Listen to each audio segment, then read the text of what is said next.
Good afternoon, everyone. Welcome to the ADAC Advocacy, the Future of Federal Education Programs webinar. We're very happy to have you join us this afternoon.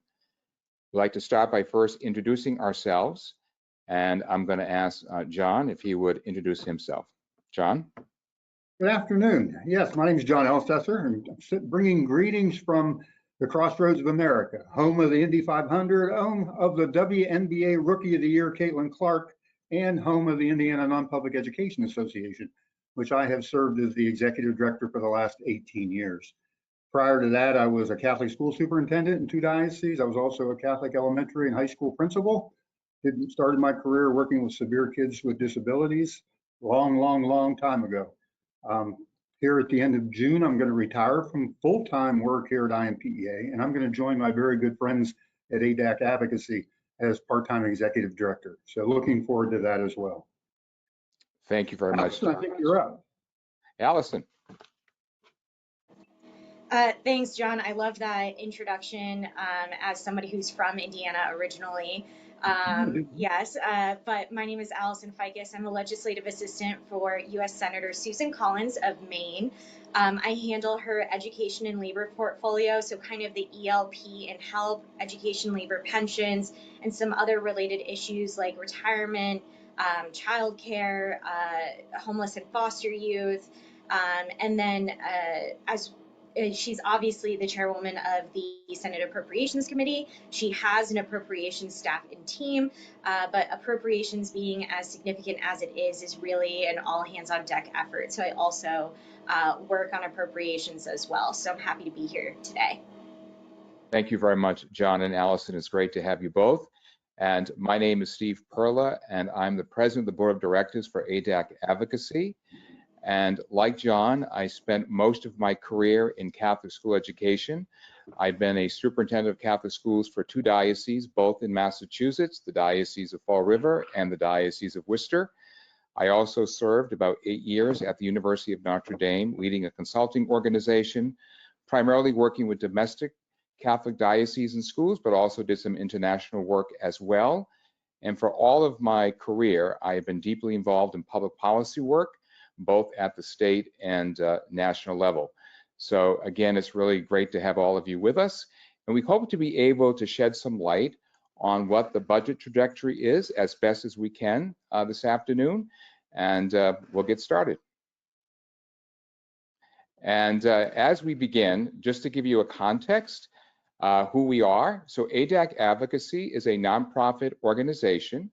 At the present time, we're working in about 20 different states across the nation, and our primary focus is really twofold: helping private school networks access their equitable share, one of ESSA-funded services, as well as IDA-funded services. And so in the past few years, we've been able to identify about $100 million of new funds for the clients that we are serving, and we're very proud of that. Not so much in terms of our efforts, but really because it serves a lot more kids. And that's really the heart of our mission, is really to make sure that students, particularly vulnerable students, get the services they need to be successful in their lives. Today's agenda, just to give you a sense of what we're going to cover. First, we're going to give a little bit of tutorial on federal budget processes and terms. And thankfully, Allison is here to kind of walk us through that process. Then we have some very specific questions we're going to go through, looking at some budget questions for this fiscal year, looking at some IDA-related questions, ESSA questions, and we're going to have some general questions overall as it relates to education matters, and then we'll have a conclusion. And so we think will be a very informative session as we begin. And the first item will be the budget process in terms. Next slide, Robbie. I'm going to hand this over to our friend Allison. Allison. Sure. So I'm happy to go through. Appropriations almost seems like, even though second nature to me, someone who's been working in this space for about a decade now, I know is very confusing and convoluted for people who aren't here in Washington, D.C. every day. Wanted to kind of go through the appropriations process. And one of the funny things about the House and the Senate is they're committees are not identical. So for instance, in the House, you have the Ed and Workforce Committee, where in the Senate, you have the Health, Education, Labor, Pension Committee. So not the same. But the appropriations committees are exactly the same with the same 12 subcommittees. And so each year, these 12 subcommittees are tasked with passing these 12 bills to fund the government within their jurisdiction. So that's kind of here. We can go to the next slide where I can talk about the timeline. So the appropriations process really runs in a yearly cycle. So the and I created this from the advocacy perspective, and I've really just used it to help teach people over and over again.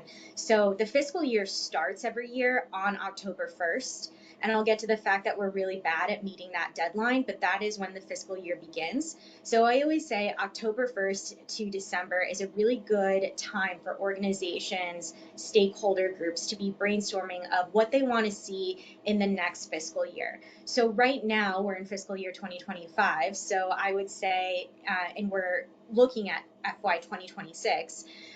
So if you want to come up with a new idea, I think the best time to do it would be for FY 27 and to really be brainstorming and looking at where the needs are, where the government's falling short, what new programs should exist, that sort of thing, October to December.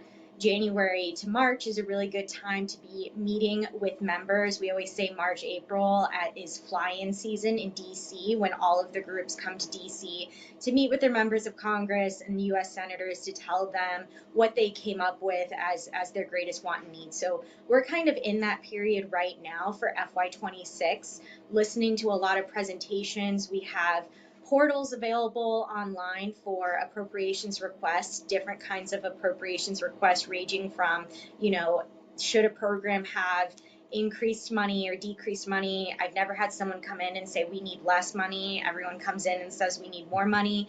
But on top of just asking us for programmatic language like that, sometimes they'll ask us for report language to try to guide money into certain projects, maybe saying like projects going here should prioritize evidence-based projects, or something like that, to try to steer money in a certain direction. Or another good example of report language is it could say that the agency should award grants across the entire country, at least one in every region of the country, to geographically make sure that if all of the money's going to California, you can spread that money to other parts of the United States. So that's kind of an example of report language. And then of course we have earmarks that have recently come back, and we have portals on our website, almost every members of Congress does, where you can officially submit those requests, but always good to have some face time with staff to better educate people so that they're not seeing that request for the first time when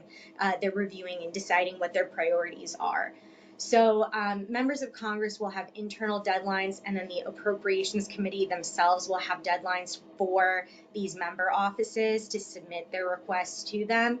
And then the Appropriations Committee will then, of course, go through and decide how they want to fund the government, who's going to get certain wins, and what they're going to look like. If so-and-so wants the program to look like this and so-and-so wants it to look like this, how do we get to here? Lots of negotiating. And so in June and July, you'll see the committees release the text, and then they are supposed to pass that text by September 30th, again, remembering that the fiscal year starts on October 1st. So last year, we did pass 11 out of 12 bills in the Senate out of committee. If you remember the I'm Just a Bill Schoolhouse Rock, it gets considered by the committee first, and then it gets considered by the Senate floor.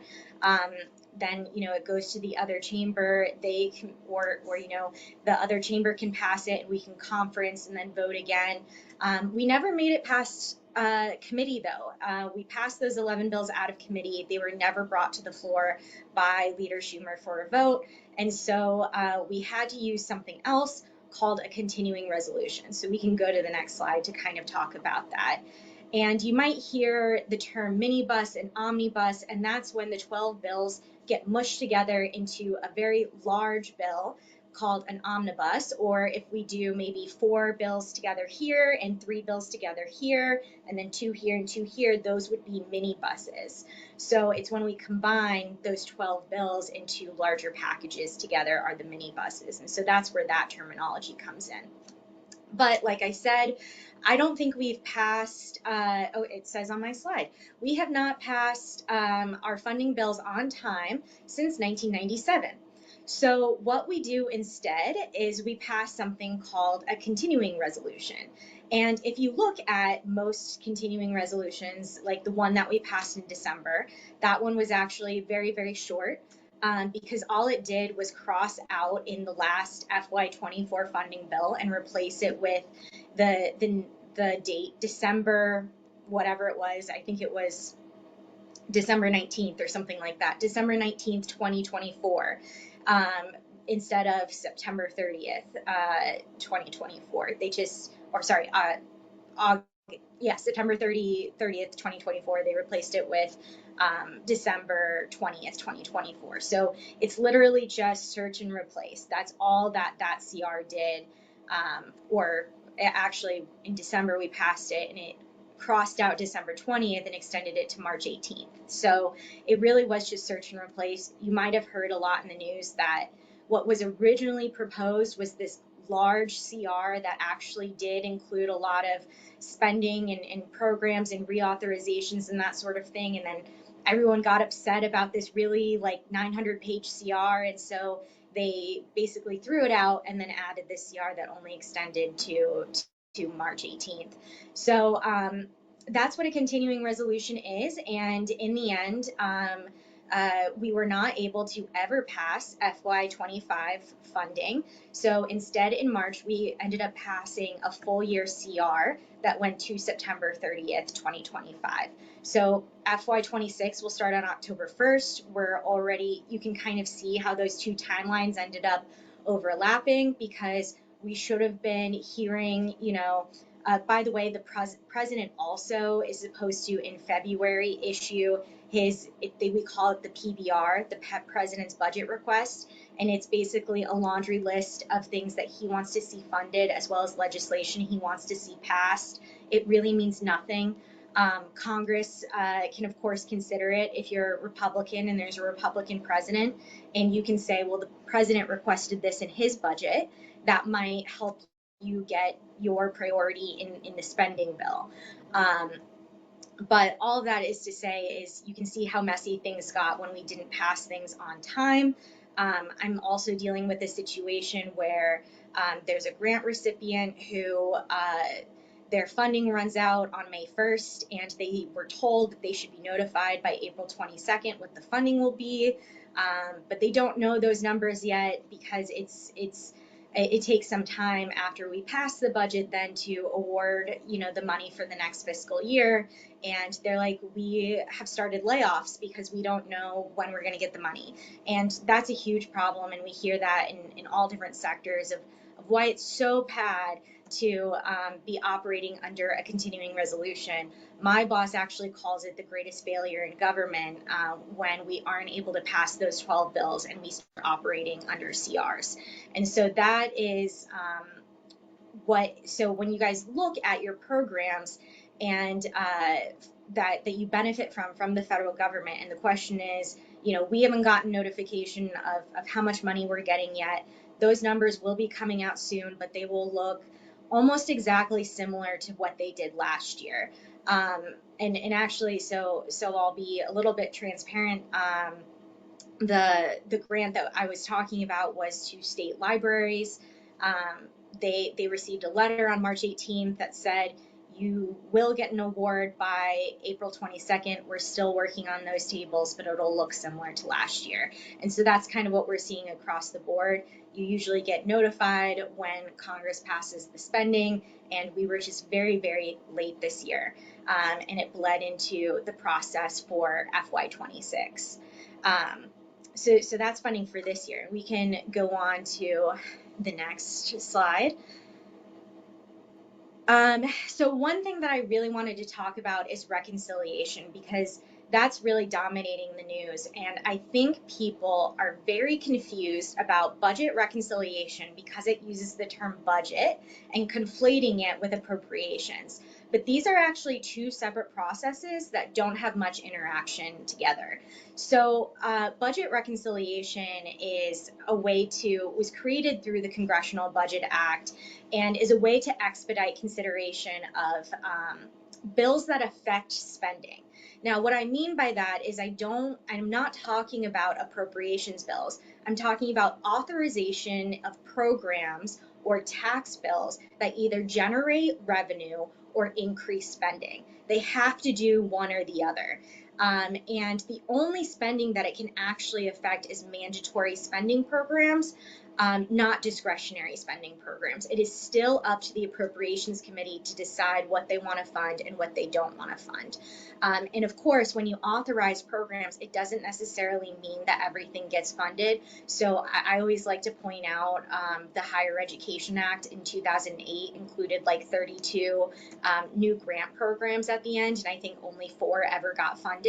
So just because something's authorized doesn't necessarily mean that it ends up getting money spent on it. I would assume that most things in reconciliation, if there's new spending created, will get funded because Republicans are really in charge of reconciliation, and Republicans do have control of the House and Senate, and so I think most programs will get funded. But the reason why we can use reconciliation and why it's so important versus a normal spending bill where, Republicans do have control of the Senate is, of course, the Senate has the filibuster. So when we move bills through regular order or even, move to amend rules to consider something faster, you have to have Democratic buy-in, right? You need at least 6 right now. 6 Democrats will definitely support appropriations because we don't want the government to shut down indefinitely. So that's why the vice chair of the committee, which is Patty Murray, is such an important partner in the appropriations process, is because the Senate is very bipartisan compared to the House, where it's very much majority rule. But reconciliation only needs a simple majority. And so we're really looking at authorization of additional spending, tax revenues, or cutting spending and eliminating programs. So we've used this process a couple of times: the Bush tax cuts in 2001 and 2003, the Affordable Care Act, the TCJA in 2017, and most recently the American Rescue Plan in 2021 by Democrats, so ARPA money, all came from a reconciliation process. So one of the other things I wanted to say is, in ARPA, for instance, the Democrats tried to include a provision to raise the minimum wage, and that was thrown out by the parliamentarian because it didn't directly affect spending or revenues enough to be considered relevant to that the reconciliation process. So we can't just put in everything we want because it can't. For instance, there's other rules. It can't pertain to Social Security.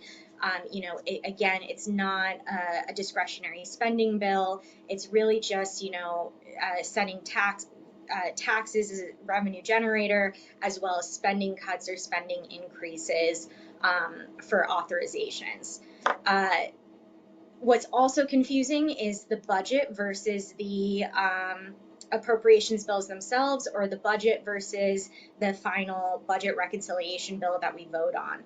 So what I always say is, if you are going to the grocery store, you might make a list that says, I want to spend $100 on meat, I want to spend $50 on vegetables, I want to spend $25 on fruit, I want to spend $15 on dessert.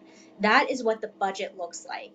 And then when you actually get to appropriations, which there is a budget committee that can pass the resolution and then binds the committee to those top line numbers if it becomes law. Same with the budget reconciliation process. There are top line numbers.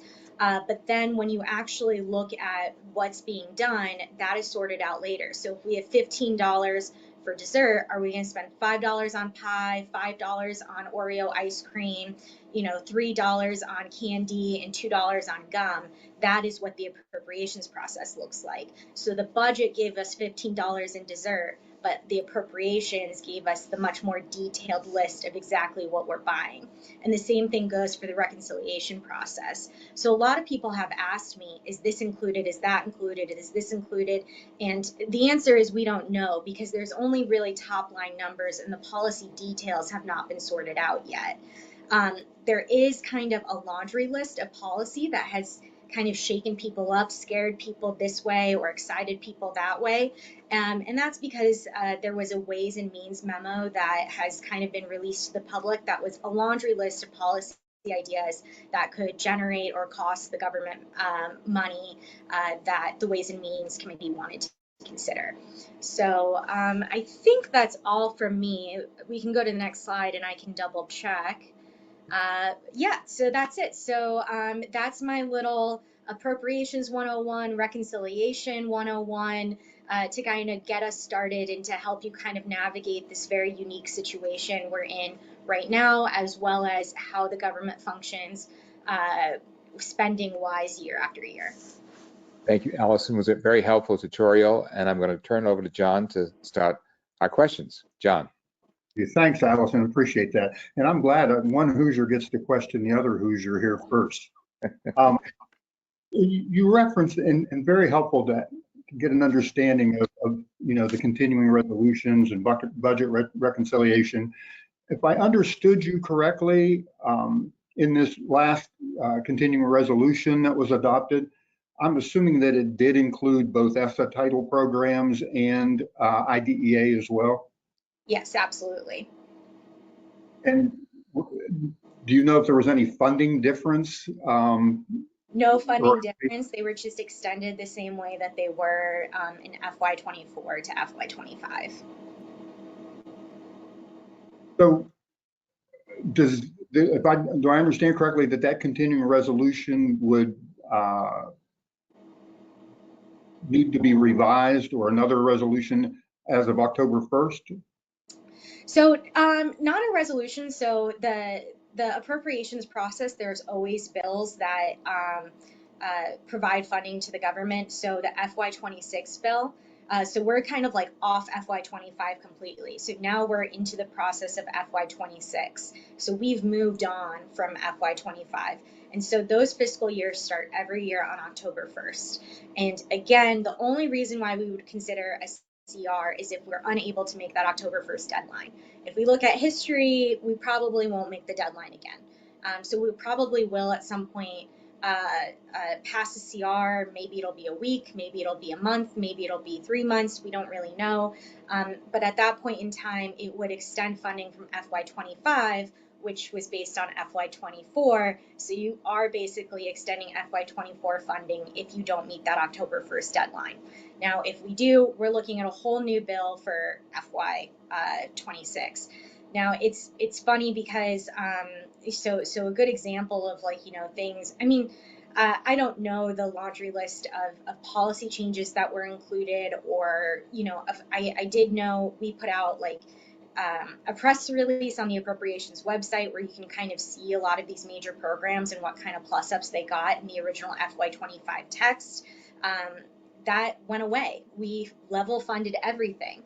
It's the same with, the earmarks. We had submitted all these earmarks. We debated a long time about which ones were going to go in, how much they were going to get funded at, and they all fell off. So it's interesting to see how, our House counterparts have decided they are limited to submitting 15 earmarks. They're just submitting the exact same 15 that they received last year for FY25. We're doing a new evaluation, and we're certainly probably going to resubmit some of the requests that we got last year, but we'll also consider new CDS projects as well. Does that mean the SEAs would already have their FY26 allocations for the title programs?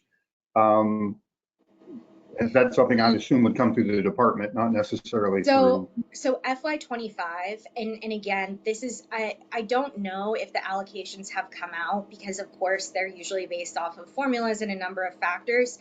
What the department already knows top line numbers, but that number was passed and made final on March 18th. So it might take them, like I kind of referenced the library example. They don't necessarily know what those numbers are yet. They should be coming out relatively soon or quickly. But the top line number, all of the same numbers from FY24 were carried over to FY25.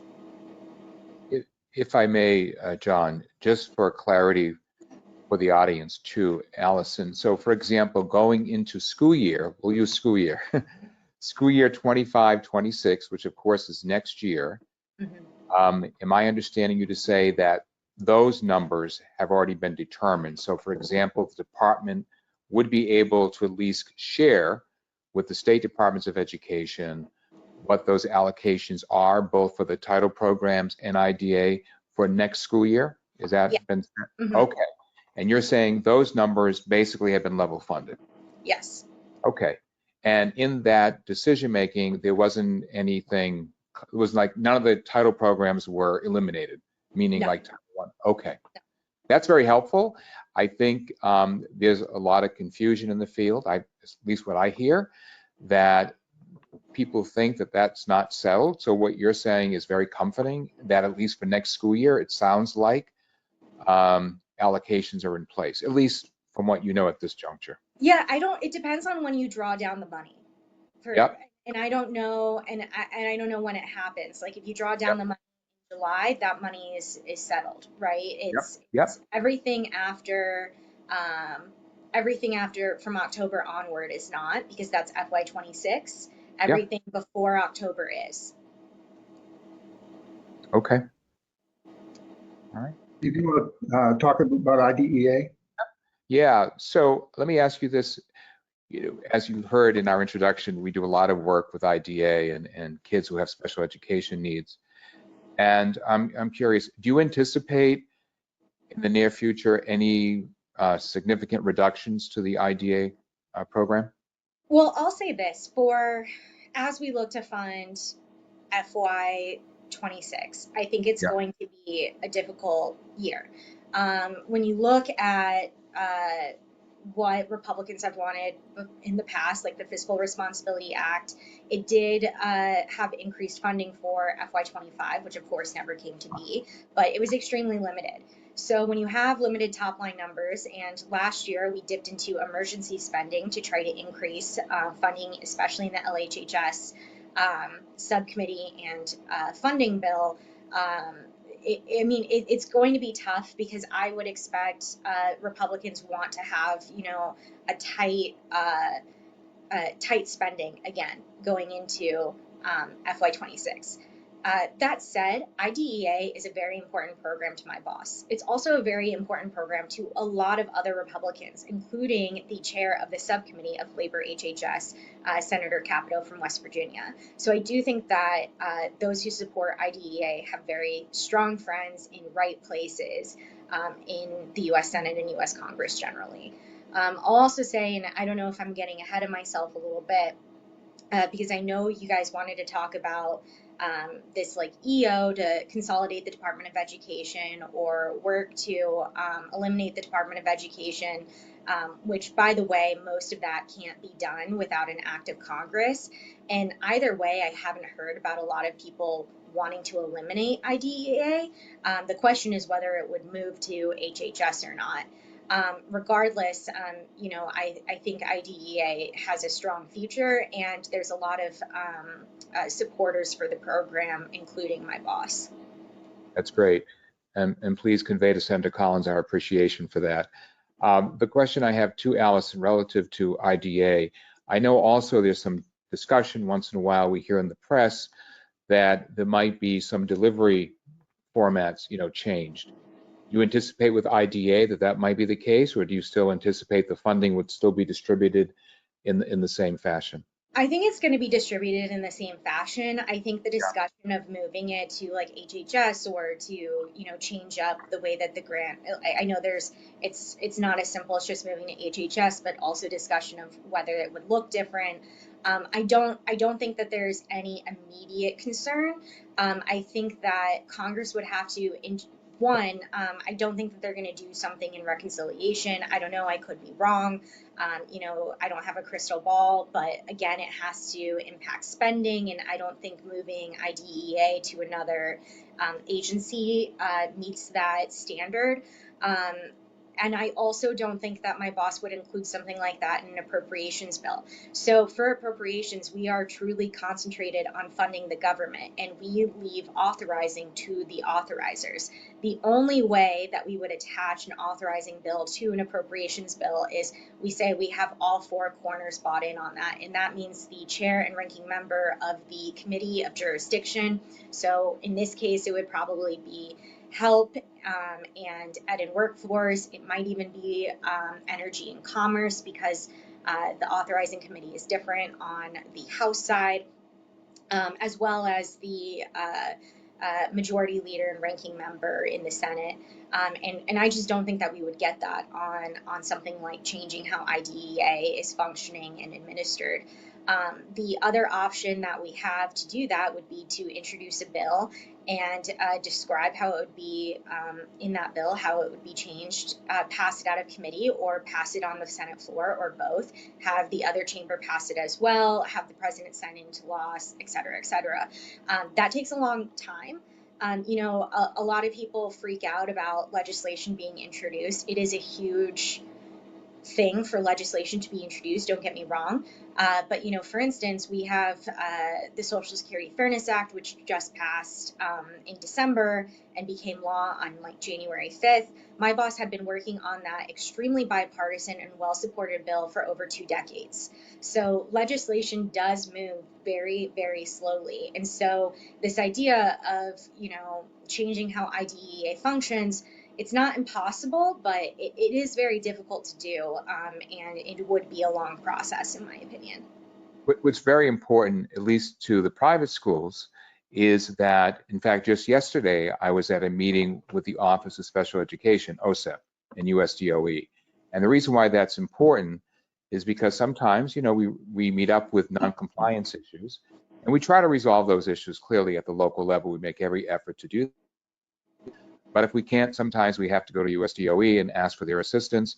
And I will say, in my experience with the office, OSEP, the Office of Special Education at USDOE, they've been very helpful in really addressing those issues when we have to have them addressed. So, that's why we're very concerned about making sure there's at least some folks at the federal level that are going to have some authority to ensure that the law is being, in fact, implemented in the way it's supposed to be implemented. And it does really have impact on the kids being able to access services. Yeah, that's a really important component. Absolutely. And here's the other thing too, is if you ever have an issue reaching out to your contacts in the federal government, we stand at the ready to be that intermediary. And so, of course, we serve Mainers, but if John, as a Hoosier, I know that Senator Banks and Young are ready to do that outreach too. A lot of senators pride themselves on, and representatives, of course, pride themselves on constituent services. And so if you're ever having trouble communicating about, some sort of federal partnership that you have, we're ready to help foster that communication and sort any issues that you're having out. Thank you, Allison. Deeply grateful for that. And let me ask you this. Do you anticipate, I know that IDA was last authorized in 2004. Has there been any discussion about reauthorization for IDA, or do you think at the moment that's not on the agenda? I don't know. I feel like there was a lot, Senator Cassidy was really eager to look, especially after the NAEP scores came out and they were so low, and you looked at places like Louisiana and Alabama that were actually improving their scores while the rest of the country weren't. He was really looking into creative solutions in the K through 12 space. He and his wife run a center for dyslexia, and he's really passionate about that. And so he has these K through 12 priorities. And I thought that there could be a chance that we look at that reauthorization. I think it's becoming a little bit more of a tumultuous landscape to discuss those issues. So I'm not sure if we'll get to that this Congress, Yep. but I don't think that we'll do a piecemeal approach to K through 12. It'll likely be a large reauthorization, and Mhm. I really don't know if the chairman has that on his agenda for the next 2 years. John, I'll turn over to you for ESSA. All right, let's switch gears from IDEA to ESSA. And Allison, it was great to hear that there is support for IDEA at the congressional level. What's your sense about ESSA and title programs? Same level of support, not so much? Do you see those moving forward? And do you see potential funding cuts for any of the title programs? No, I mean, so I'll say this too. When Secretary McMahon came in front of the Help Committee before her confirmation, my boss raised 3 programs that she felt are extremely important to her, and that is IDEA, TRIO, and Title I. So those programs, I think in the education space are top priority, as well as, she created the Rural Grant Program, the REAP program, and so that's important to her as well. But the point was, she really wanted commitment from the secretary that these programs would continue to exist, these 3 programs specifically. So with ESEA, I think that, or ESSA, I think that specifically means Title I, and the secretary committed to that. I think like the big, thing that they're talking about is, should this shift? And again, I go back to that is something that Congress will have to decide. There is a bill out there. I think it might be a Daines bill or something like that to eliminate the Department of Education, and it keeps like 7 programs and then block grants all the other funding.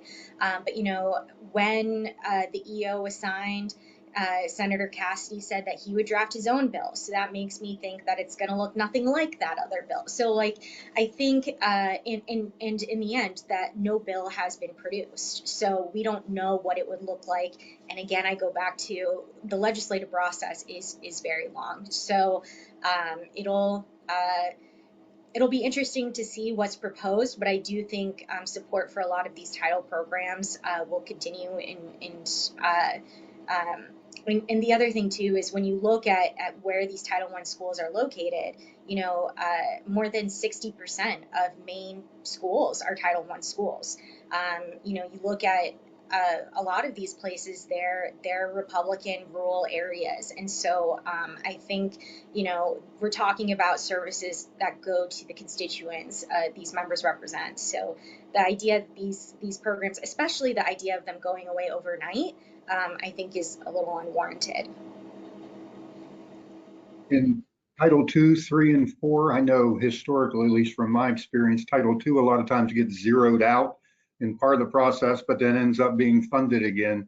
Title II is something that a lot of non-public schools participate in because it's an easy program to help continue to grow teachers from a professional development perspective. What's your sense there with the other title programs? Yeah, I mean, this goes back to people always talk about like the president tried to eliminate these programs, and what they're usually talking about is the president's budget request that is a part of that appropriations process, that every February we're supposed to get a list of what the president wants the appropriators to prioritize. A lot of times too, it doesn't mention everything. It's actually not an exhaustive list of everything appropriators address. And it also usually includes a lot of authorizations that appropriators don't have jurisdiction over. It's kind of just the president's wish list and priority list, and really road mapping what he would like to see. Just because the president requested does not necessarily mean that Congress is under no obligation to listen to it, right? And I go back to maybe a Republican cares a little bit more what the president thinks and wants to be aligned in the president, but at the end of the day, they represent a constituency, and they meet with stakeholders like you all, and like I don't know, I'm like trying to go through every maybe the community colleges, the universities, the superintendent groups and that sort of thing who are advocating, and they're real voters and they're real people. And so they're considering, a wide array of input, not just the president zeroed it out in their budget. And so that's why, the president's budget might have zeroed something out over and over and over again, but it doesn't necessarily happen. Judging by your comments about how long the process takes, any talk of reauthorization of ESSA, or is IDEA, since it's probably been longer since it's been reauthorized, would it be more on a front burner in terms of reauthorization? No, so I mean, like, if you look at the Higher Education Act, it's supposed to be reauthorized every 10 years, and it hasn't been reauthorized since 2008. Of course, Senator Alexander did attempt to reauthorize that legislation, and then COVID hit, and all the air was sucked out of the room with the CARES Act and what it did in the higher ed space. But, just because there's a lapse in authorization doesn't necessarily mean that it automatically gets reauthorized. Of course, it could be argued that it's the appropriate time to do so. I think it is the appropriate time to reauthorize ESSA. It doesn't necessarily mean it'll happen. And I go back to, I think that the chairman has a lot of priorities in the K through 12 space. I would think he would want to do ESSA with IDEA. I'm not sure. I think that there's a big argument that they would move together, but I don't know if that's on his agenda for the next 2 years. Allison, there's been a number of, as you well know, a number of memos that have come out here recently from the U.S. Department of Education since the change in administration, and some of them have posed concerns, sometimes posed questions, looking for clarity. There was a memo that came out to the state school chiefs about utilization of Title I funds. It kind of came out under an umbrella of school choice, but talked about the potential of reserving 3% for direct student services. Do you have any sense of that and how that may impact non-public schools who are looking for equitable participation in these programs? Well, schools could already do this, right? I would think that most states were probably already taking advantage of this. I don't know the breakdown of how many states were reserving that 3% and how many weren't. In my experience, governors love to reserve as much as they can, so that they can control the funding. So I don't know how big of an impact it'll have, but it depends on your state and the state's needs and that sort of thing. But it's always a power that state agencies had. It's just, I think, encouraging them to take advantage of that authority. The memo that came out, I think it said only Ohio is taking advantage of it currently. Well, then I was wrong. I can't believe that. I'm surprised that it's not every single state. And again, this is just my ignorance, and Steve and I were talking about this earlier today.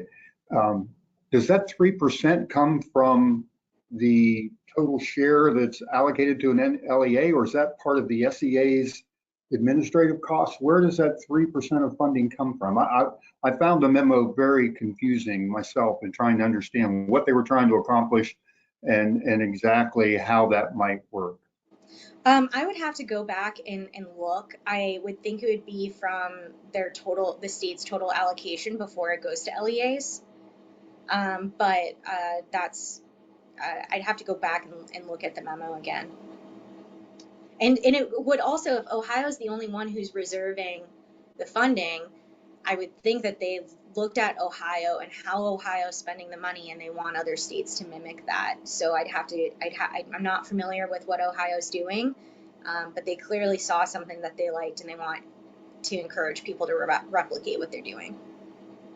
Ohio is another state with a lot of choice programs available. I wasn't sure whether it actually was enabling choice, or it was, and I guess in any way of providing different opportunities for kids, it's choice, not necessarily specifically private school choice. Steve, you want to kind of start into some of the general questions? Yeah, I'd be happy to. So, Alice, one of the questions I have, I know recently, was on March 28th, the department had sent out a letter and it halted all of the late liquidation spending on EANS 2. And my question is more broader than that. My question is, so for example, when Congress appropriates the funds, and we've seen this a lot this year, the administration seems to be, just at a whim, just saying, okay, these funds are no longer available. And the only concern we have is, okay, Congress, we're saying IDA should be okay, we think, we hope. The title program is going to be okay. But do you anticipate that the administration will have the ability just to say, okay, we're not going to spend this money anymore? I guess that's the one concern I would have. Like, to what extent does the administration have that authority and have that power? They certainly are trying to exercise it with late liquidation. Now, I know some places, some states are bringing that to court, and we'll see what the courts say. I'm just curious if you have any thoughts around that, or if the senator has spoken to that at all. Yeah, so it completely depends on the program. It completely depends on what the statute says. And Okay. it's completely different from program to program, agency to agency. So for instance, with CRS, with the Department of Education, we worked with CRS and our own lawyers, and we kind of determined, without congressional, the language is very tight in the programs authorized at the Department of Education and what the Department of Education has to house and what they have to do. And so we think there's only flexibility for about 5 offices there. Now, for instance, it's interesting because even the Institute for Education and Science, the studies the educational studies, a lot of those contracts that were canceled by DOGE are statutorily required. And then when we inquired with IES about this, they said that they would recompete those grants. So it really wasn't a money saver across the board. They were still going to, follow statute and collect this data. They were just apparently canceling current contracts, which you can argue is good or bad or, whatever. The same with TQP. TQP is administered the teacher quality program to provide teachers with training, as well as kind of, teacher training or any sort of programs to increase teacher retention. I've seen it not necessarily done with training, but other sort of models and systems and things like that. And they canceled some of those grants with the idea that they were DEI related, and then they were going to they had to still spend the money on TQP, so then other people would be awarded these grants, kind of a thing. So, and same thing, I saw it with AmeriCorps, they paused, people had to show that they weren't, but the money then still went to these people, yada yada. So, and then certain money, so for instance, at IMLS, the Institute for Museums and Library Services, we saw that state grants to libraries use the word that the administrator shall give them these grants, but to museums it says the administrator may give them grants. So may makes it sound like they don't have to do it if they don't want to. Right. So there's certain nuances, and so it's completely dependent on the program, on the agency, on everything. So I can't blanket say that they're not allowed to take the money away here and they can take and they can here. It's very nuanced. I would say with a lot of that, I think the administration gave extensions, and they didn't have to do that. And so I think the Trump administration decided that they were going to take away that extension. Whether it's right or wrong, or they're allowed to do that, again, is playing out in courts. But there's, I think, enough vagueness there that they felt empowered to do so, where there's certain areas like Title I where there's just no vagueness there. They have to administer the Title I program. There's no vagueness around IDEA. They have to administer that program. So it just depends program from program, agency to agency. Very helpful. Thank you. I know there's another big effort afoot that a lot of our private school audience would have an interest in, and that is the Educational Choice for Children's Act, referred to as ECHA. And that sounds like it's headed for a reconciliation bill. I don't know if you have any update on that and what your thoughts are around that, if you can speak to it at all. Just curious. Sure. Really respect what you guys do, really respect school choice, and it definitely makes sense in some areas. In Maine, it's not that common, not that popular. So, we're not a co-sponsor of the bill, but Senator Cassidy, the chairman of the committee, is, and it's again, you could say, oh, this bill came out and it's happening, and you just said legislation moves slow. Well, I would argue that the first iteration of this bill really came out during the Trump's first administration, and it's taking a long time to come to fruition. And I think, and it looked nothing like that it does now, but that was kind of the first. Of course, like Betsy DeVos, I can't remember what she called it, but she had her whole school choice thing, and this is kind of, I would say, like, it's evolved from that original proposal into what it is today and into this bill. And so I do think it has a good chance because, again, like we haven't done tax reform since 2017, really.